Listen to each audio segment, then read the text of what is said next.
Well, good morning, everyone. We are back after a break, and I'm looking forward to it. We're with Jimmy over in Arizona, Jed over in the suburb of Illinois. We were back for an NFL fantasy matchup for another season. So welcome, everyone.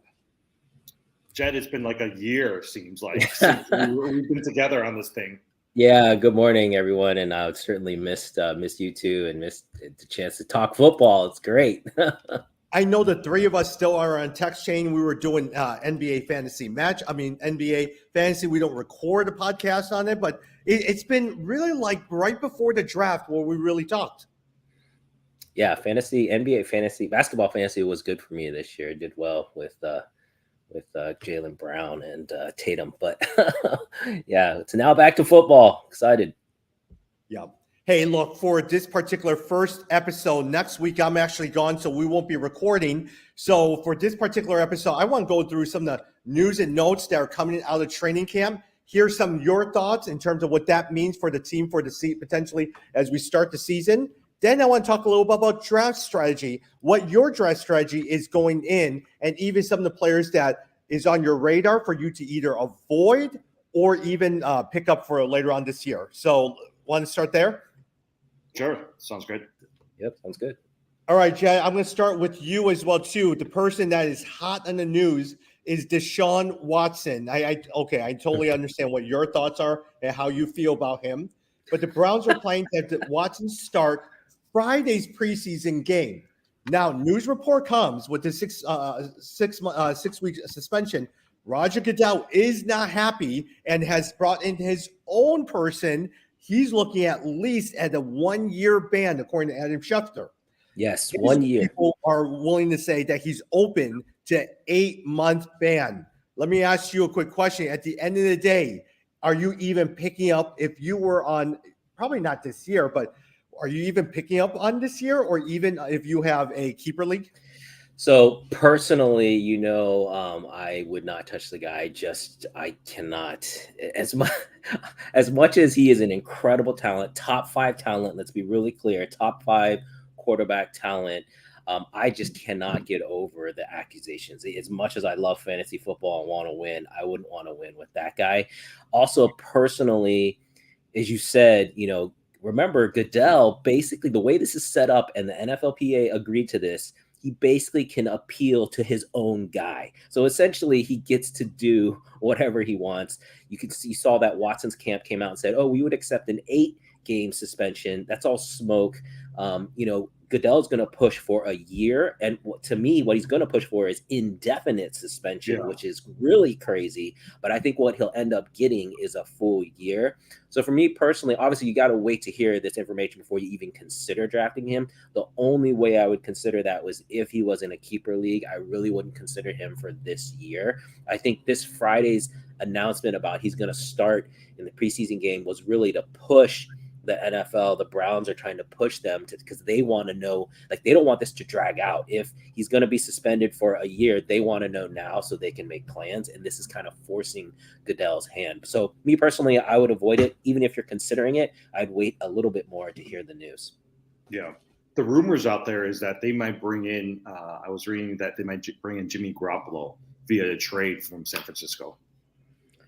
Hey, look, with Amari Cooper, Kareem Hunt, Nick Chubb, everything like that, they have a pretty good lineup. They have a pretty good offense line. And Jimmy Garoppolo probably not be pretty, but at the same time, with that said, Jim, how high is Amari Cooper? Is he one of your top receivers? No, you know what? I guess for me, I'm kind of staying, at least for now, I'm staying away from most of the Browns, right? Amari Cooper, I think, is getting older. He's close to 30, and I feel like his prime is done. Kareem Hunt's wanting a trade. My guess is at some point they're going to try to move him. If there's one person I would pick, I would really look at Travis Johnson. I do think that there's some value. Yeah. Hey, Jed, going over, actually, you know what? Let me go over to Jimmy as well, too. Brian Daboll is the new head coach for the New York Giants. And as a result, he did wonders for Josh Allen over at Buffalo.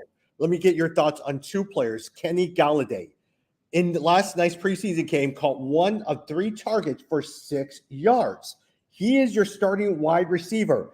High free agent, last year had major expectations, disappointed as well too. Compare that with Saquon Barkley, who has looked very, very good at camp and who is now 1 year away from his ACL tear. What are your thoughts on both Saquon Barkley and Kenny Galladay? Jed, doesn't this bring up a story? I see you smiling because 2 years ago, Tommy was all in on Daniel Jones, and he's always all in on Kenny Galladay. And let me just say, all three of those players, including Saquon Barkley, I will not touch. I think there's certain teams, there's certain players that you just want to stay away from, and those three for me, I'm not even paying attention to them. I mean, I just feel like Barkley has disappointed us way too much. Yeah, I was laughing because only the second news and notes from Tommy, and he brought up Kenny Galladay. It's either going to be Kenny Galladay or maybe DeAndre Swift. I mean, we know there's a couple guys that Tommy likes. For years, you guys have heard, if you've been watching this at all, I always say avoid the New York teams, the Giants and the Jets. I will say this year is the first time I'm going to come off of that. I'm actually going to switch. The two teams I want to avoid this year are the Browns and then the Washington team. Those are the two teams I'm really not interested in. But the Giants are interesting. You got to say, with this new coach, and again, he's an offensive-minded coach, I have to say I'm intrigued. Now, Kenny Galladay is not the guy I'm intrigued by. Actually, I was trying to find his name. It's the rookie wide receiver. Oh, Ladarius Toney. Yes, Ladarius Toney for the Giants. That's the guy that I'm like, man, he could be an interesting late round flyer, and you could get some. If this offense really does come around the way they're saying that Dable will do wonders, that could be an interesting pick. So I'll say I'm open to it. Yeah, I mean, here's my thing, right? Saquon Barkley is number 34 ranked running back according to fantasy. So in terms of like value, you could make the argument that if you bring him in maybe end of second round, maybe third round, I don't think he'll last that, but he'll go until the end of the second round, that there's value in picking him up. But the problem is he's disappointed people the last few years. Like, he's always injured. Yeah, and I'm still not a Daniel Jones fan, just to be clear. But there will be someone who does not pay attention to fantasy football, who jumps on, recognizes Saquon Barkley, and will pick him at the top of the second round. There will always be of course. Yeah. Which is why you shouldn't do a snake draft. Do an auction draft, you guys. I'm so mad that one of our leagues voted to do a snake draft. I basically almost quit. I texted the commission, was like, I'm not going to play. Which one? Is that the Walter White one? Yeah, the Walter White one. I texted the commission. I was like, I'm going to quit. I'm not playing this year because I'm not playing in a snake draft. I'm like, I just can't stand that. Like, I can't stand losing to people who got lucky. Like, I'm like, that's not the way to do it. But anyway. A snake draft with the 12-team league, not even 10, 12-team league. Yeah, exactly. Are hard. I don't like it. I don't enjoy it. Yeah. Okay. Now let me say this: the players I love is Kenny Galladay, Terry McLaurin, Antonio Gibson. Those were the guys and Daniel Jones was my quarterback. That was my team 1 year because I really had high hopes for that team. And remember last year you were all in on Antonio Gibson going to Jets. I'm not no longer high on him. No, I rumor. I mean, have you guys heard right that people are they're gonna try to limit Gibson? They're not really high on Gibson anymore right now in Washington. I was back high on Gibson when McKissick got signed for that one day, but when Washington matched it, I said forget it, because Gibson was such a disappointment last year. Yeah, that team I'm really avoiding like the plague. I mean, I feel like they're just going down in flames. So, like I said, Washington and Cleveland, those are the two teams I honestly don't want any of those players. Yeah. But at the same time, I will probably say on our keeper league, he was one of my – it came down to either Terry McLaurin or the wide receiver out of the Chicago Bears. Oh, man, I just completely blanked on Mooney? Yeah, Darnell Mooney. Well, you're going to keep him on your keeper league? Well, I had to pick one of them. It was either McLaurin or Darnell Mooney. So I ended up picking McLaurin. I mean, McLaurin is definitely a talent. Like, there's no question about it. The guy is a top 10 talent. It's just the quarterback play, right? Like that. And actually, I don't know how bad the line is, but that's my biggest worry is the quarterback play. But McLaurin easily is still talent-wise top 10. I would say he's probably, my guess is he's probably around 15 is probably his average draft position. So that's not a bad keeper pick at all. Oh, the reports out of camp is Carson Wentz still struggles with accurate issue, the one issue that always plagues them. And even with drills where it's just him throwing to receiver, he's still missing people all the time. And Oh, so that's been the concern. I was shocked at how talk about a turn. I mean, you guys remember just a few years ago, Carson Wentz was such a hot name and everyone wanted this guy. And now he's like a virus. Everyone's like, this guy's not a good leader. He's not a practice player. He just seems like, I would not want anyone to draft him, and then I would want everyone to be careful about the impact on the rest of the offensive players in Washington. Okay, side note, talking about bad leader, but look at the team that he was traded from. Matt Ryan, Indianapolis Colts. That's a solid pickup. That's a solid pickup for that team. Oh, absolutely. And what a good guy, right? Like, I hope, just like Stafford, last year, Stafford was so easy to cheer for. Matt Ryan's another guy, easy to cheer for. He's got Jonathan Taylor behind him. He's got this sweet offensive line. He's got, I'm going to blank on Pittman on the outside. I mean, it's a perfect setup. You just hope that he hasn't hit that age shelf where he just falls off the cliff. So we'll see. Yeah. Jim, let me ask your thoughts in terms of Baltimore, the running back situation. Mike Davis was your starting running back for the Atlanta Falcons. Didn't do well. He is now with Baltimore. And so now you have Mike Davis. J.K. Dobbins just came out of PUP.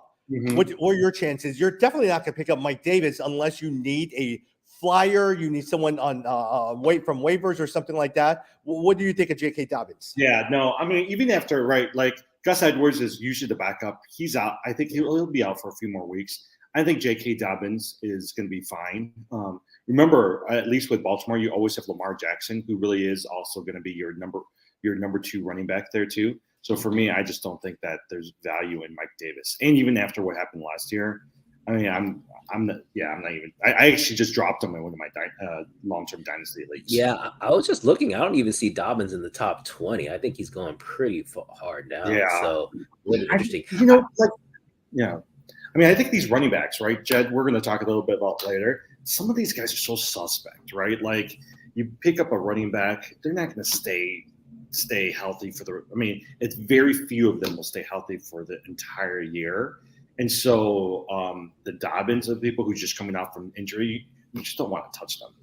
Yeah, I thought for sure, Jimmy, the one you would want to talk about is the Denver backfield. I know you've always been high on the Denver backfield, with their kind of cut system and whatnot, one cut system. And now with Russell Wilson back there will be very interesting. I think Javonte Williams is the guy. It's kind of interesting to see, and try to predict what his usage is going to be like. Actually, think about all the running backs that played behind Russell Wilson. They've always had pretty decent years if you look back on it, right? Chris Carson, who just retired, they had a pretty decent year. I'm trying to remember the running back right before him, but they've all had I would say they were in the top 10, The only thing that worries me about that running back system is because Melvin Gordon and Javonte Williams, I don't think it'll be a 50-50 split, but my guess it'll be more 60-40.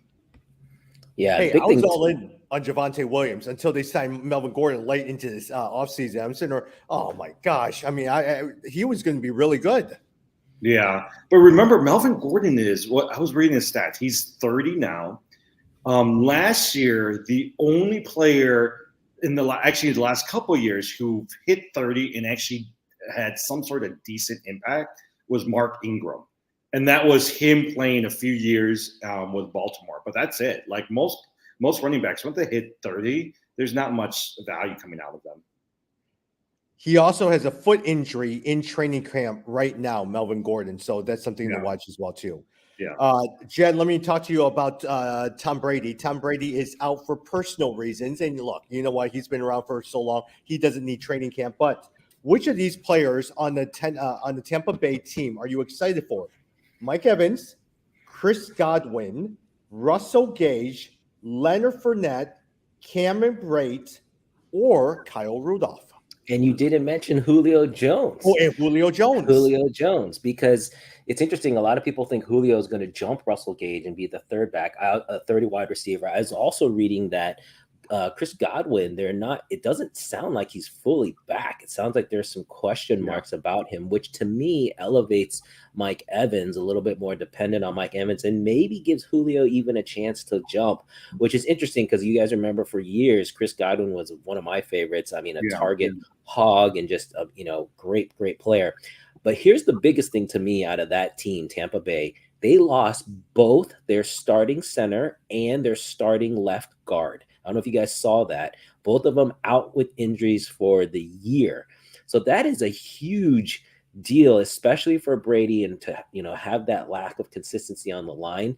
I'm kind of concerned. I think they might have a little bit of issues coming back, and so I don't know. I'm a little worried about even Tom Brady. This is a guy I'm not sure that I would want to draft. Yeah, everybody does talk about Leonard Fournette, right? Like I'm looking at it last year. He rushed for 812 yards. He received for 454 yards. A lot of people said that don't miss out on Leonard Fournette. He's actually better than you guys realize. And the way that Brady just dumps off on him, he's actually a pretty good candidate to look at from a running back. But I will say, Tom, I bet you're targeting Chris Godwin, aren't you? No, well, later on in rounds. Yeah. Low enough, I'm targeting him. No, that's my brother's strategy. He always tries to go after these injured players towards the end, so that by the end of the fantasy, towards the end, he can bring them out and he has an entirely new team. I know he's looking at Chris Godwin. Yeah, my strategy always is. I am very, very happy to be an 8-8 team, 8-9 team, slides in the playoffs, have a bunch of injured players, and then suddenly they do well. So I'm fine with that. Yeah. This year, I know you're targeting Chris Godwin, DeAndre Hopkins. Who else is there? Michael Thomas. Those types of guys. Yeah, but at the same time, for those who don't play fantasy football, you'll always have those guys purely by name recognition alone. They pick them so high. Sure, go ahead, pay all this money, and then suddenly I'm in the auction league. You're now paying pennies on dollar for some of these other players. You get a huge discount, and then you build your team that way. Yeah, Hopkins and Godwin actually I'm just trying to find their ADPs. Oh, they're really low. They're really low. Yeah, I was just looking at their place the other day. Yeah. I mean, they're really low.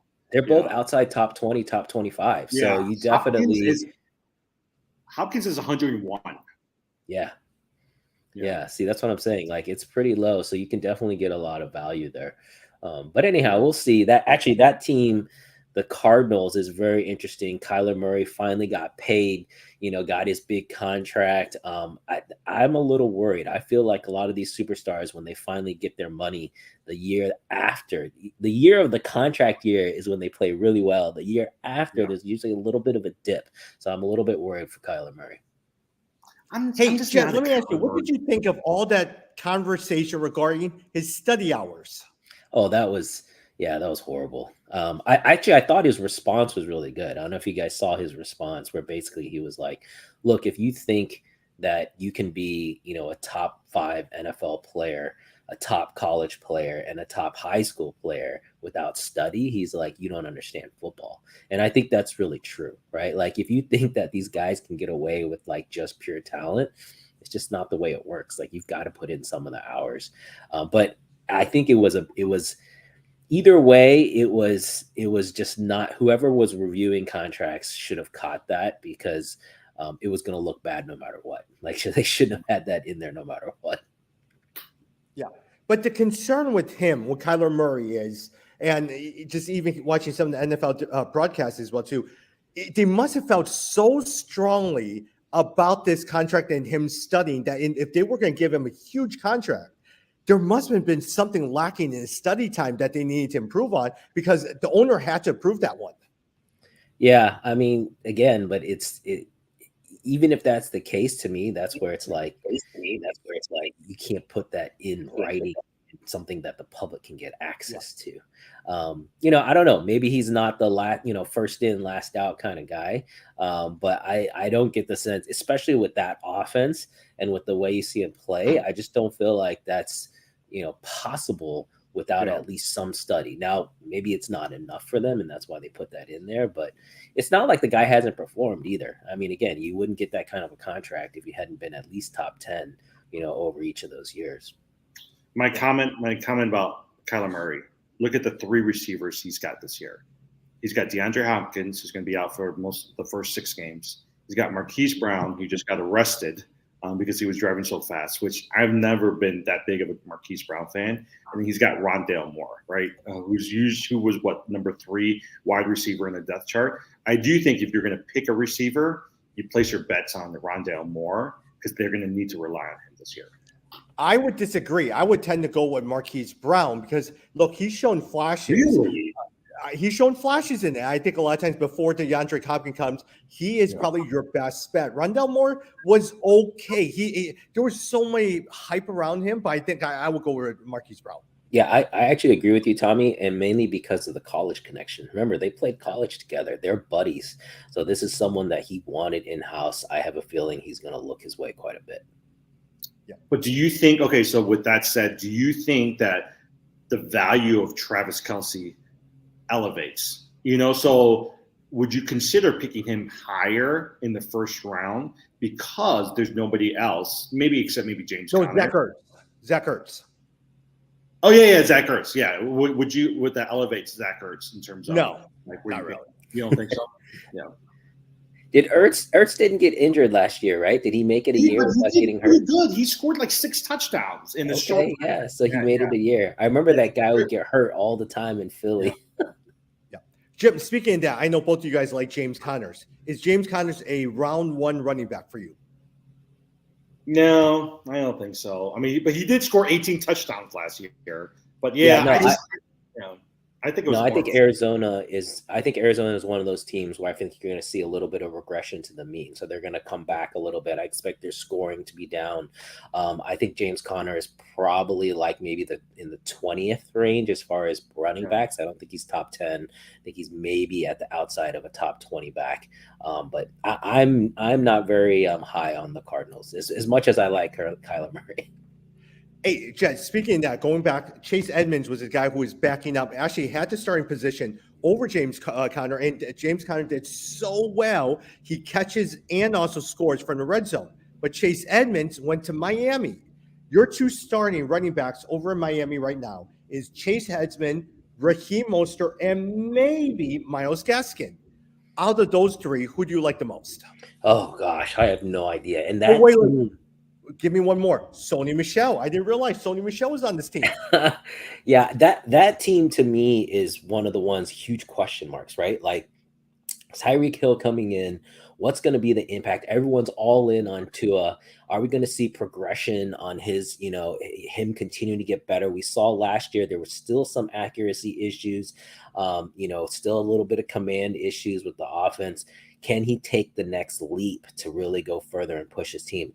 It's a big question mark, but the thing is, if you want to gamble, then yeah, this could be the team. And maybe Chase Edmonds is the guy. I mean, this could be a team. Miami is on the up and up. So, with Tyreek Hill, that's going to pull a lot of defenses away. It's going to open lanes for the running back. So I think you can make a real strong case that this might be the year to go in with Miami. You know what? They're really gambling. I mean, think about it, right? They just got penalized for going hard after Tom Brady and also Sean Payton, right?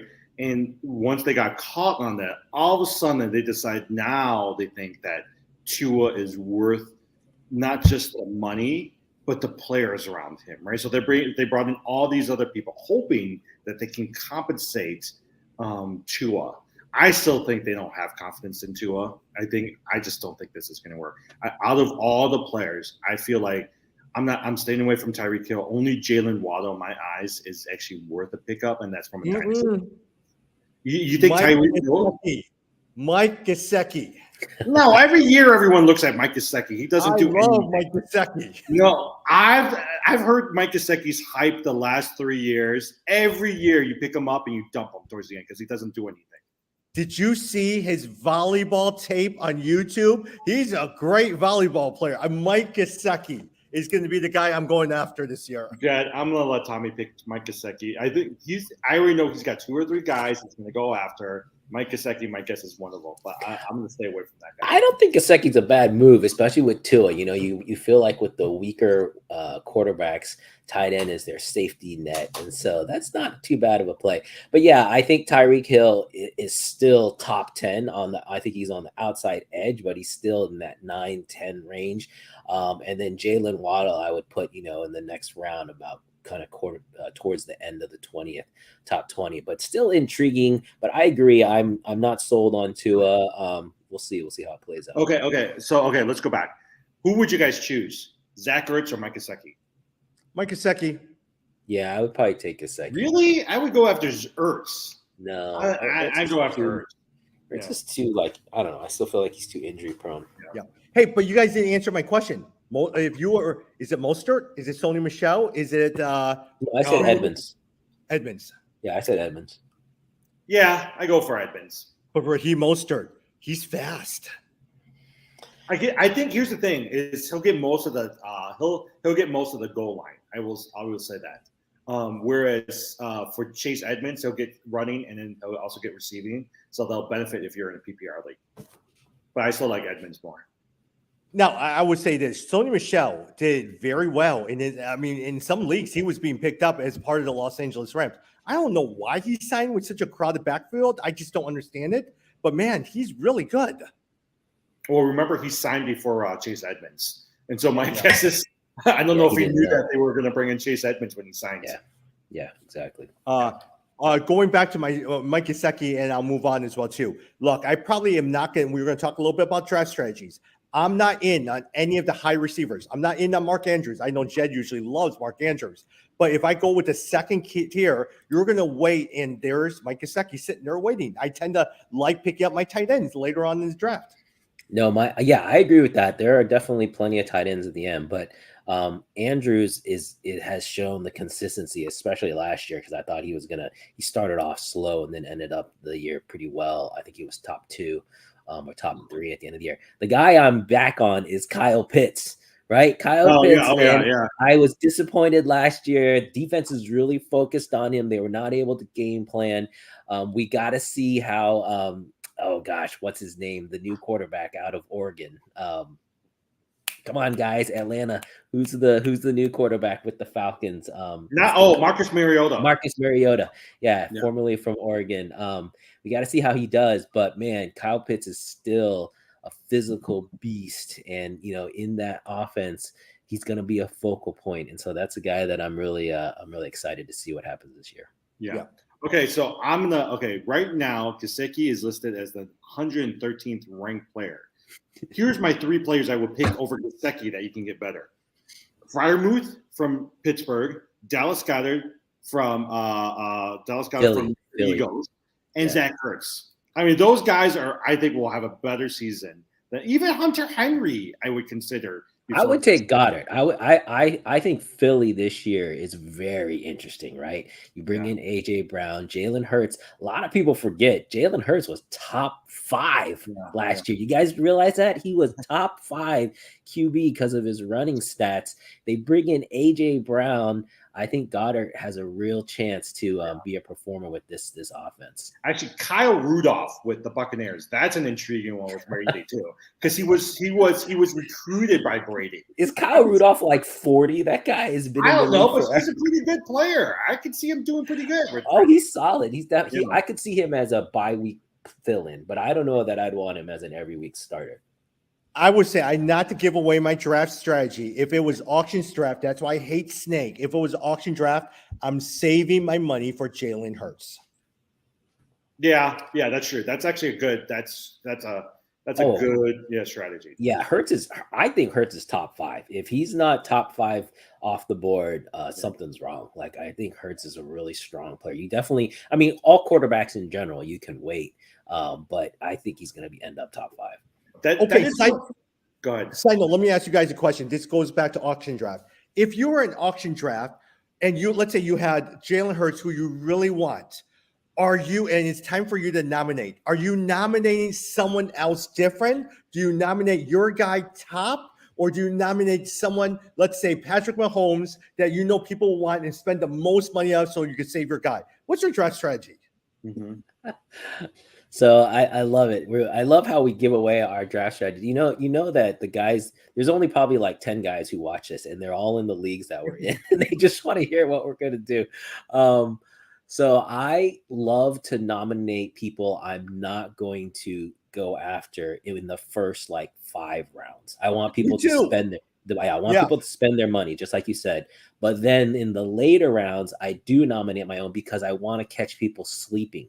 There's always people who, they slip through and you get them for cheaper than you should have because people just aren't paying attention. Yeah. No, Yeah. same thing. I just remember one year I nominated, or somebody nominated Adrian Peterson, right? And you only have $200, $200. Somebody spent $93 on Adrian Peterson, and he got injured that year. And so you're always going to have that one or two people that would just purely overpay because of the name. Like, I bet the three of us will probably agree. Someone's going to nominate Alvin Kamara or Ezekiel Elliott. Someone's going to love them. And next thing you know, you're going to watch $70 or $65 bidding on all of them and said, okay, let's just wipe some money off the board and some people on the board. Let's just go on then. Yeah, that would be Zeke Elliott is really interesting to me. You're right. The name alone might push him up, but if you look at, he should be more in the late 20s, like in as far as top running backs, he should be in the late 20s. But you're right, the name could mess that up. Oh yeah, totally. Yeah, but you're. I mean, the other thing you said, Jed, there's always that one player where I get bored somewhere in the middle of the draft, and I'm looking around at other players, and next thing you know, I was like, did so and so just get sold for like $4? Yeah, because it went so fast. So this year, I'm determined to pay attention more and not research as the drafts are going on. You know, for me, I remember just because it was the most recent one in the NBA league we were in. I don't know if you guys remember. No, Drew Holiday. Drew Holiday. Yeah, he went for like $5 or something. I was like, what happened? I wanted that guy. I remember I was so mad. Jim, let me go as we wrap up or go through a couple of players. Running back James White, ultra back, very, very solid, has finally retired. How high is Damian Harris on your draft board? You know, he's okay, but I don't know. Like, I like Stevenson more on the depth chart than Damian Harris. And I still think that based off of his production last year, at the end of the day, he's going to end up being the number one, whether it's this year or next year. And so for me, if I'm going to pick somebody, it's going to be Ramondre Stevenson. Hey, who's the number one wide receiver in New England? There's a guy that I was interested in that they picked up. Who was that? Do you guys know? You know what? Sorry, I put us all on the spot. Yeah. There was someone who I was in my mind. I was like, that's an interesting pickup by the Patriots. I could see him, doing some damage there. Yeah. Yes, Devontae Parker. Yes, Devontae Parker. That's who it was. Man, you guys remember Parker had some crazy years in Miami, and he was injured though. That's the only issue is he's always get hurt. But boy, I thought that guy is a speedster on the outside. He could really, open things up. And Mac Jones, I don't know. We got to see, I know he's not on anyone's radar. Mac Jones, I don't think he's even top 15, maybe like outside of top 20. But this team, you feel like Belichick knows how to get the best players the ball. And if that's the best player on the field, he's going to get it. Okay, you want to hear? Not only Devontae Parker, Jim, give me 1 minute, but also remember, guys, Kendrick Bourne. Who was Kendrick Bourne? He was seen actually over Deebo Samuel over San Francisco. Yeah. Here's a depth chart going to what Tommy says. Here's a depth chart for the New England wide receivers. Kendrick Bourne, Devontae Parker, Ty Montgomery, Tyquan Thornton, and Jacoby Myers. Oh, and also Nelson Aguilar. That's the depth chart. Yeah, that's interesting. Yeah. No, I'm a Parker fan. I liked him when he was in Miami. Let me go through a couple of them. Jameson Williams expected to miss at least week 1. He'll probably come in early November.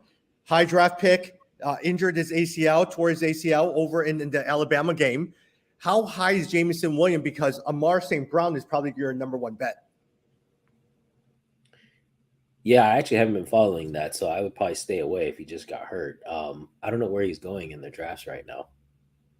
Yeah. You know what? I would consider him in the Dynasty League, but the fact that they have Amon-Ra St. Brown, who I actually like pretty well, worries me a little bit. But from a Dynasty League, I think I would really look at I would look at Williamson.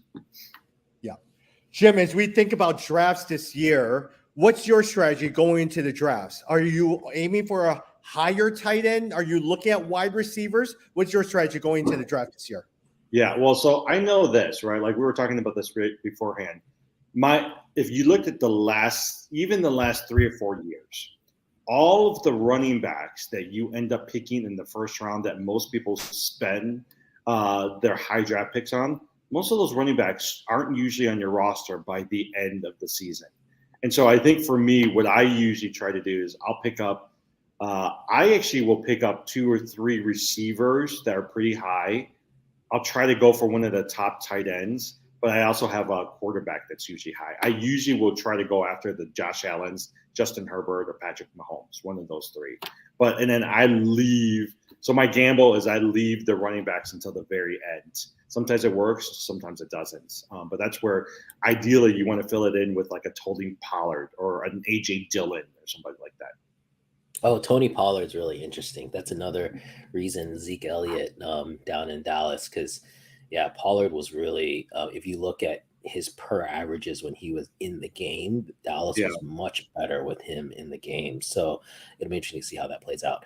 I think to me this year, the rise of the wide receiver, it's the continued trend. We've seen this every year for the past 3 years, wide receivers gaining in prominence. The way you're going to see that is if you're doing a snake draft, you will see Cooper Kupp and maybe Justin Jefferson or Jamar Chase going in the first round. So you're seeing wide receivers in the first round, which historically has not been the case. So I do think this year more than any other, you can play the non-running back strategy. But I still think the bottom line is you got to focus on running backs and wide receivers, and you got to wait on quarterbacks and tight ends. It's just a question of which ones. But to me, I like to just play it by kind of, just see how the thing goes, right? A lot of times there's these, if you're in an auction draft, you can see who pays money for what. If you're in a snake draft, you can see what the runs are. There's always runs where like someone picks a running back and then all of a sudden everybody picks a running back, or someone picks a tight end and then everybody picks a tight end. So you just got to watch those and then kind of play the game. Yeah. Honestly, a lot of times is if I'm in an auction league, I'm taking some big names like Ezekiel Elliott, I'm putting him on and I'm just throwing all wide receivers because I want all running backs. That is my strategy going in. If I'm in the snake draft, you're either going in all tight ends. If I suddenly decide I want 2 tight ends, I'm going to go for Kelsey. I'm going to go for Kyle Pitts, and I'm also going to go for Darren Waller or someone else like that. Or Mark Andrews.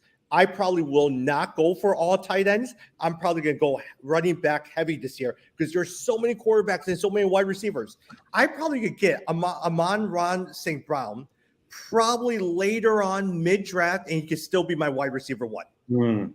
See, I just, and maybe it's because I don't value the running back position. I much rather have a Justin Herbert or a Josh, what's his name? Josh Allen. Yeah, Josh Allen. The only person that I could potentially look at after the top 3 might be Jalen Hurts, right? But I don't want this year. I don't want Dak Prescott. I don't want Kyler Murray. I want one of the top 3 quarterbacks. Yeah, I've got, you guys know in our keeper, I've got Kyler Murray and Joe Burrow. So I was debating if I should keep them both again this year, but I think I'm going to. On my keeper league, I'm trying to decide if I want to keep Christian McCaffrey. Christian McCaffrey or CeeDee Lamb. CeeDee Lamb. I love CeeDee Lamb this year. Yeah, CeeDee Lamb. He's going to get so many more targets this year. I think he's one of the guys I really like. McCaffrey is such a wild card, though. If the guy could just stay healthy, holy smoke. Yeah. He's going number 2, number 3 in a lot of drafts. So that's tough to give up, Jimmy. Well, remember last year in our Dynasty League, our auction league, I spent, $80-something on Najee Harris. Najee Harris is actually pretty highly ranked this year, above McCaffrey. Yeah. He's like a 6 or 7, like top 10. Seriously, you were picking McCaffrey over CeeDee Lamb? I'm just looking at it right now. CeeDee Lamb has no competition. He is wide receiver 1. Michael Gallup is out for at least a couple months. Other than that, there's no one sitting there. Yeah, only the only other person is Dalton Schultz, the tight end. Actually, that's the tight end I would actually really consider, Dalton Schultz. Yeah, Dalton Schultz and Dallas Goedert are the two Ds in the tight end range that are really good. Oh, Darren Waller too. But those are all good targets. Yeah. All right, as we wrap up, Jim, is there one person you love or you hate going into this draft? Okay, yes, I do have a couple of lists, right? I really like Travis Etienne, the running back. I think he's going to be the lead back in what do you call it? The lead back in Jacksonville. Jacksonville. The two other people I really like. I like Gabriel Taylor with the Buffalo Bills. I really think that last year he came on. And I also am high on Drake London with the Falcons, the rookie wide receiver. Outside of Kyle Pitts, there's nobody else to take that ball. So That was Gabriel Davis, right? The wide receiver in Gabriel Buffalo. Davis. Yeah, he's number 2 on the depth chart. And last year, he did better towards the second half. He did better than Stephon Diggs. Yeah. No, I like that. He's a good pick. Those are the guys. Oh, and okay. So one more. George Pickens. George Pickens from Steelers, the number 2 receiver. I think he's going to go ahead of Chase Claypool this year. Yeah. See, no, now I'm those. throwing out all my sleepers that I don't want you guys to get. No, George Pickens is a good one too. For me, the two I was going to say, one, I mentioned the New York teams that I traditionally have stayed away from. I think the running back on the Jets, Breece Hall. Yeah, I think he's pretty interesting. I would pay attention. Also, I was just reading about the guy with the Chiefs.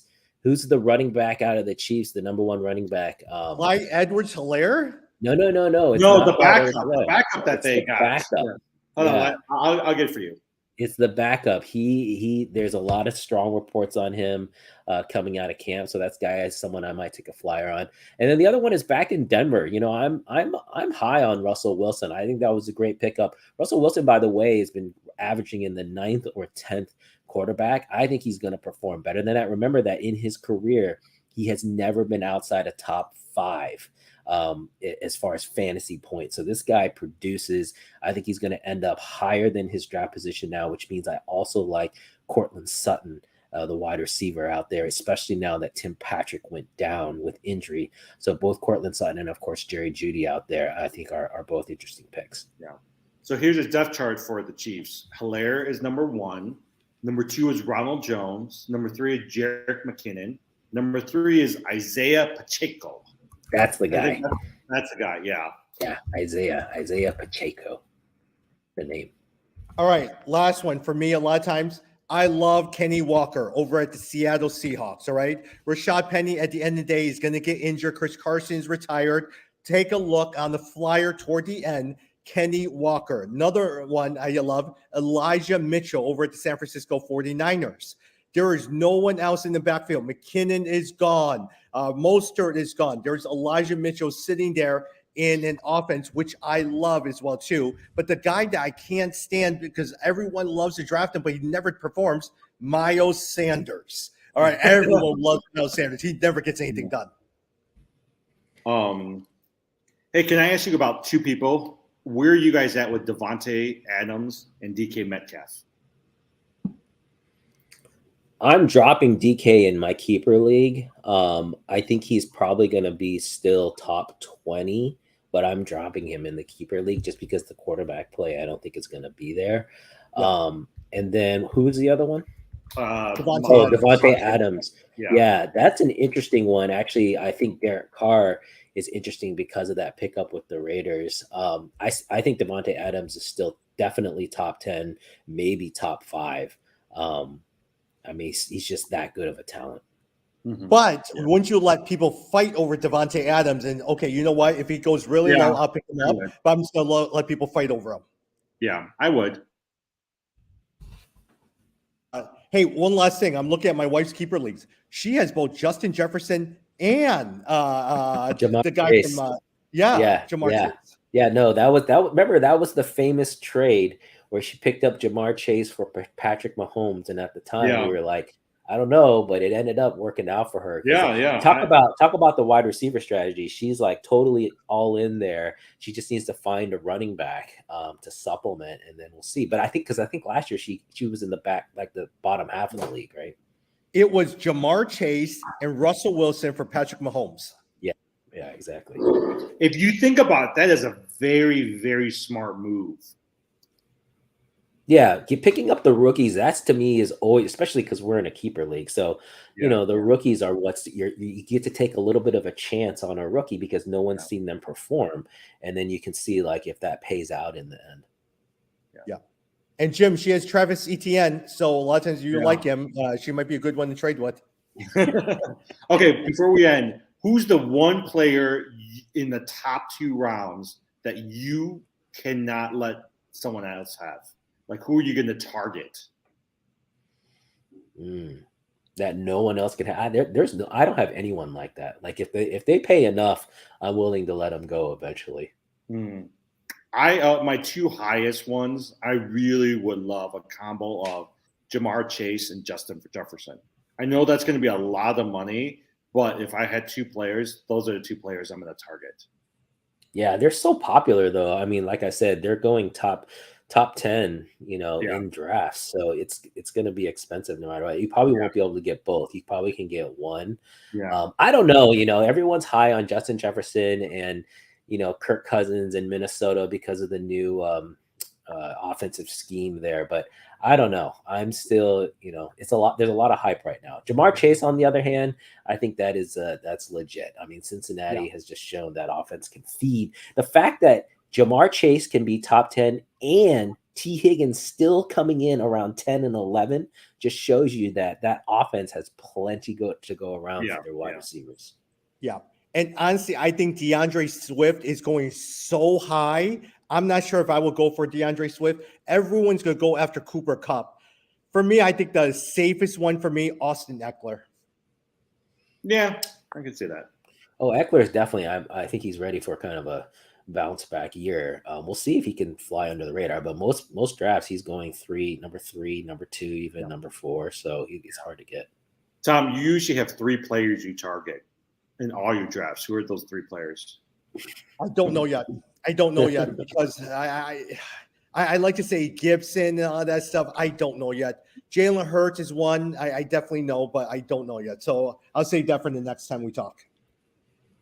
Well, hey, look, we've had a lot to talk about. We'll probably come back I'm off to Southeast Asia in next week. And so after that, then we'll record in 2 Tuesdays from now. Sounds good. Fun, guys. All right. Talk